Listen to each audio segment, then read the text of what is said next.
శాసనసభలో ప్రవేశపెట్టినటువంటి బడ్జెట్ ప్రజల ఆశల మీద నీళ్లు తల్లేదిగా ఉంది. ఏ ఒక్క వర్గానికి కూడా ఒక స్పష్టమైన హామీ లేదు. రాష్ట్ర రైతులను పొగుడుతున్నట్టుగానే పొగుడుతూ వెన్నుపోటు కొడుతుంది ప్రభుత్వం. ఖచ్చితంగా స్పష్టంగా ఉన్న వైఖరి చెప్పినారు. గతంలో ఇచ్చిన మాదిరిగా కాకుండా రైతు బంధులో, రైతు భరోసా వేసే పథకంలో అనేక ఆంక్షలు పెట్టబోతున్నట్టుగా ప్రత్యక్షంగా చెప్పి రైతులకు ఆల్రెడీ మోసం చేశారు. బడ్జెట్లో వాళ్ళ నైజాం కూడా స్పష్టంగా బయటపడింది. గత ప్రభుత్వం అన్ని రాష్ట్రంలోని అన్ని వర్గాల సంక్షేమాన్ని, వాళ్ళ ఆర్థికాభివృద్ధిని కాంక్షించి అనేక పథకాలు ప్రవేశపెట్టడం జరిగింది. ఒక్క పథకం మీద కూడా ఇప్పుడు స్పష్టత లేదు. ఫర్ ఎగ్జాంపుల్, యాదవుల కోసం ఉన్నటువంటి వాళ్ళ అభివృద్ధి కోసం పెట్టినటువంటి గొర్రెల పెంపకం పథకాన్ని టోటల్గా మూసివేసినట్టుగా మనకు అర్థమవుతా ఉంది. ఇప్పటికే యాదవ సోదరులు చెల్లించిన డిపాజిట్లు కూడా తిరిగి వాపసు తీసుకునే ప్రభుత్వం ఎక్కడ కూడా లేదు. అత్యంత అడుగు వర్గాలు అని డబ్బా కొట్టినట్టు కొడుతూనే వాళ్ళ గొంతు కోసింది ప్రభుత్వం. దళిత వర్గాల కోసం గళితంలో ప్రవేశపెట్టిన విప్లవాత్మకమైనటువంటి దళిత బంధు పథకాన్ని ప్రస్తావన కూడా లేదు. ఇది చాలా దురదృష్టకరం.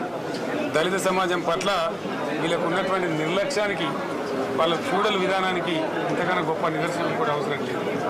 అదేవిధంగా మత్స్యకారులకు ఆ భరోసా లేదు. ఎవరికి కూడా చెప్పుకోదగ్గ భరోసా లేదు. ఇందులో విశేషం హైలైట్ ఏంటంటే, ఆర్థిక మంత్రి ప్రతి మాటను ఒత్తి ఆ డబ్బు వచ్చినప్పుడు అదేందో పెద్ద మహాప్రపంచ విజయంలాగా ఒత్తి చెప్పడం తప్ప కొత్తది ఏమి లేదు. ఒత్తి పలుకులు పలకడం తప్ప కొత్తగా చెప్పింది ఏమి లేదు. ఏ ఒక కొత్త సంక్షేమ పథకం కానీ ఏది కూడా లేదు. మహిళల పట్ల కూడా చాలా స్పష్టంగా చెప్పాల్సిన అవసరం ఉండేది. కానీ వాళ్ళు మేము 1,00,000 కోట్లతో అన్ని రుణాలు, ఆ రుణాలు వీలేదో ఇస్తున్నట్టుగా ఆల్రెడీ ఉన్న స్కీమే, నథింగ్ న్యూ అబౌట్ ఇట్, ఏమి లేదు. వెరసి ఇష్యూ యాజ్ ఏ హోల్. దురదృష్టం ఏంటంటే, చాలా బ్యాడ్ లక్ ఏంటంటే, మేము కూడా ప్రభుత్వం ఏర్పడిన తర్వాత కనీసం ఒక 6 మాసాల సమయం వాళ్ళకి ఇవ్వాలని మేము అనుకున్నాం. నేను కూడా శాసనసభకు పెద్దగా రాలేదు. కానీ ఈరోజు బడ్జెట్ చూస్తే ఏ ఒక్క పాలసీ ఫార్ములేషన్ జరగలేదు.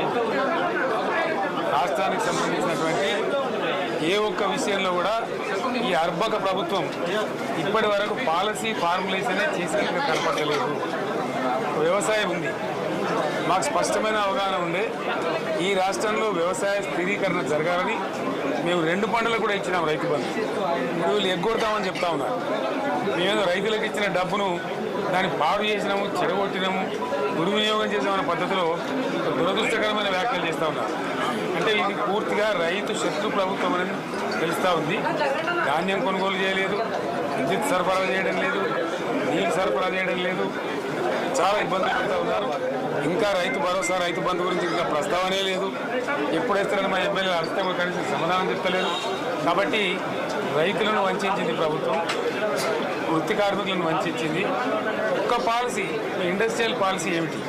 ఏమి లేదు. బట్టి గ్యాస్ క్రాష్ మంచరంగా ఈస్మన్కరంలాగా చెప్పడం తప్ప, స్టోరీ టెల్లింగ్ లాగా ఉన్నది తప్ప బడ్జెట్ చెప్పినట్టు లేదు. రాష్ట్రంలో వ్యవసాయ పాలసీ ఏమిటి? పారిశ్రామిక పాలసీ ఏమిటి? ఐటీ పాలసీ ఏమిటి? ఇంకా ఇతర అనేక పాలసీలు, పేద వర్గాలకు సంబంధించిన పాలసీ ఏమిటి అనే దాని మీద ఏ ఒక్క దాని మీద కూడా గ్యాస్ ట్రాషే తప్ప, చిల్లర మల్లర ప్లాట్ఫామ్ స్పీచ్ లాగా ఉంది తప్ప, అది బడ్జెట్ ప్రసంగం లాగా లేదు. రాజకీయ సభలలో చెప్పినట్టుంది తప్ప ఏ ఒక్క పాలసీని కూడా నిర్దిష్టంగా ఈ పనిని మేము ఎట్లా సాధిస్తాం, మా గోల్స్ ఇవి, మా టార్గెట్స్ ఇవి అనే పద్ధతి కానీ పద్ధతి కానీ లేదు. ఈ పేదల బడ్జెట్ కాదు, రైతుల బడ్జెట్ కాదు, యువల బడ్జెట్ విశ్లేషణలో మీకు తెలుస్తుంది. భవిష్యత్తులో బ్రహ్మాండంగా మేము దీన్నంతా కూడా చీల్చి చెండాలబోతాం. Thank you. లక్ష్మణ గాంధీ